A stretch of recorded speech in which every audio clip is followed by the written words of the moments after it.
Nagpapahinga siya nung lumabas ako eh. Tingnan mo, baka gising na siya.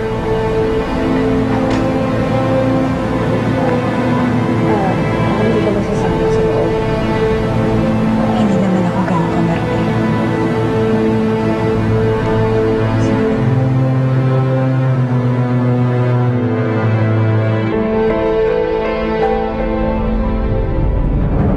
Kami ni Edmundo magkasintahan ng palihim para hindi malaman ni Rowena. Si Falcon ang tumutulong sa amin para maitago kami ni Edmundo.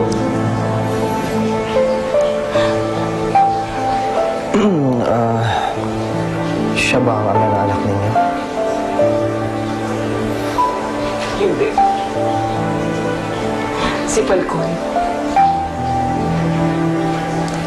Dahil laging malapit kami sa isa't isa. At natutunan ko na rin siyang mahalin.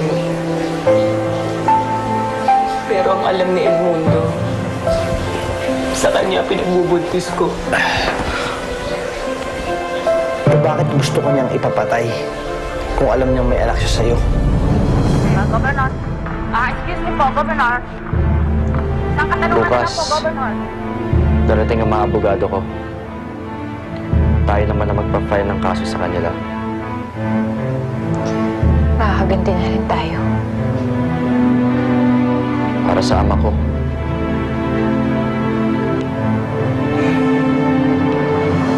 Para sa mga magulang ko.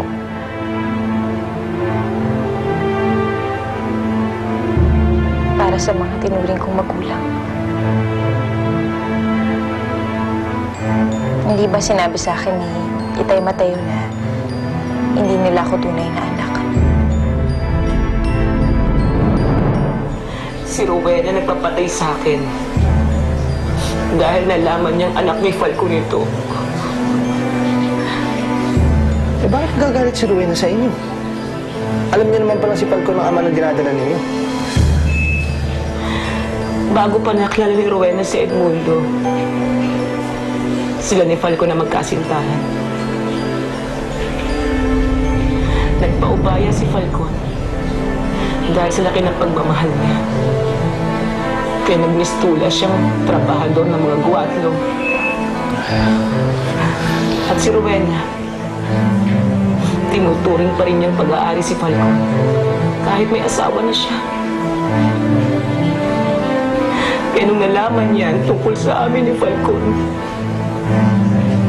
pinapatay niya ako at ang anak namin. Ngayon, patay na ang tinuring kong mga magulang.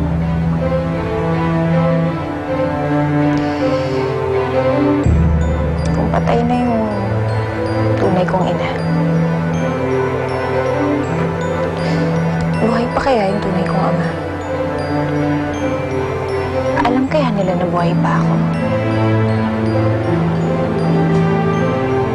Besh, pagkatapos ng lahat na ito, tutulungan kita makilala ng itay mo. Kung buhay pa siya. Salamat.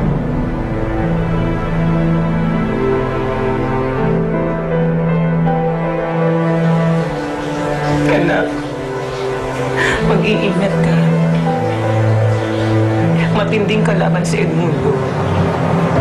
Pero mas matindi si Rowena.